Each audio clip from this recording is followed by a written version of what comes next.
Hello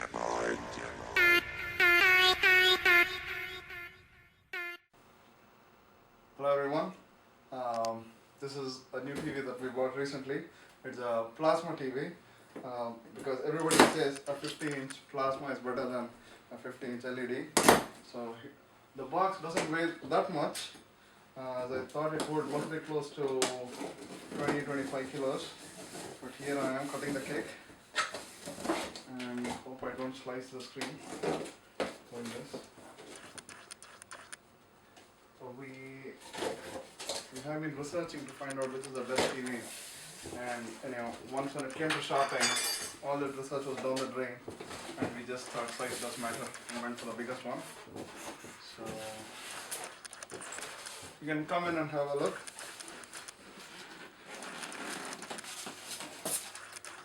Basically there's a lot of styrofoam, and I think this has something to do with the stand. It's pretty heavy. It feels solid as well. And then this is a front styrofoam. I'm surprised that there's no much styrofoam at all except for the sides. And then I am sure this is the stand. The stand is let's see, I think it's pretty solid. It's steel and it's a pretty good plastic as well. So not much of the fancy types that you find like glass stands by Samsung, and it is really thin. It's just really thin. And I will try to lift it now. Oh, this is very heavy. And there it is. I hope I don't drop it. I think I'm breaking the box. But that's the beauty. That's a 50-inch LG plasma 1080p high resolution TV with Freeview, and then you can see all the other specs right there written on the box. So I'm really too excited to have this. I got my Xbox, I got my home theater all set up, so most probably by evening we'll be rocking.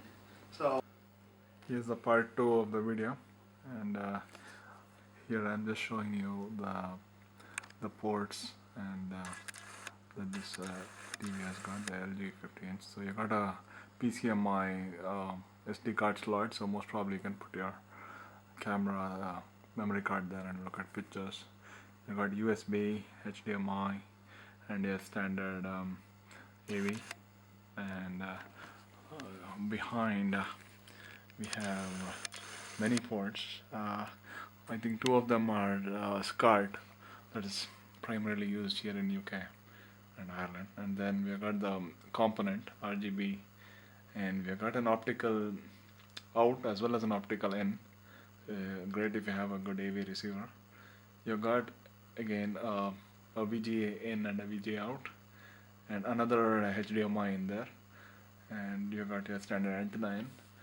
You can see an Ethernet RJ45 input as well, but I'm not sure whether we can actually connect our internet straight to the TV and start streaming stuff, because I don't think it is that smart a TV. But the TV is very, very, very thin for a plasma. The previous generations are much thicker, but this one is absolutely razor. Yeah. That's about it. This is the second video clip on how the firmware of the TV is. The TV startup time is something that surprises me. I thought it would just come up, but it takes a while for the display to appear.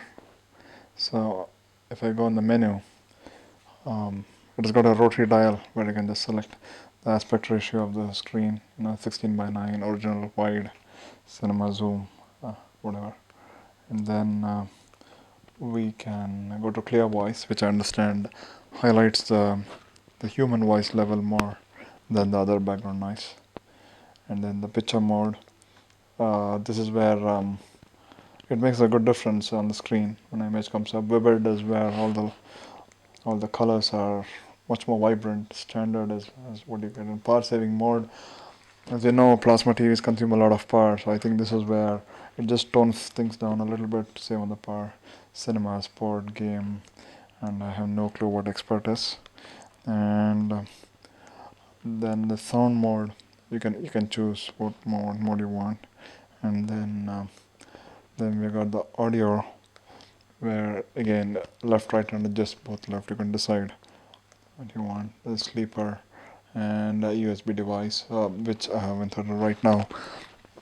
And let's see what other kind of features are there. So here you can select your inputs as HDMI or HDMI's, your RGB from a computer component, AV3, AV2. These two are SCART inputs, mostly here in UK, and then a USB and antenna. So you can see things that are not plugged up, it is not highlighted, but what is plugged in right now is a USB device. So let's check how it just lists out what kind of files are there, movie, picture, and music files on the USB device. And if I go to the movie, you can see there are a lot of clips here, and I can just play one of these. It looks like it can support DivX format and AVI, because that's the two formats that are there right now. The picture quality is very sharp, I must say. For such a large screen, it is a very good experience to see very sharp images. You can browse through the movie as well just with the remote. And the audio on the TV, as you can expect, it being pretty thin, it doesn't have deep bass, but the rest of the sound seems to be good. And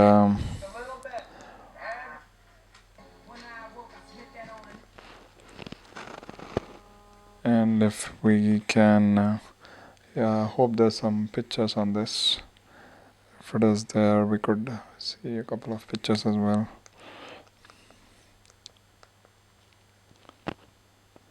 And there are a few pictures. This is a few pictures of my friend who just flew to Nepal. And just let's see how these images are. Yeah, they're pretty neat.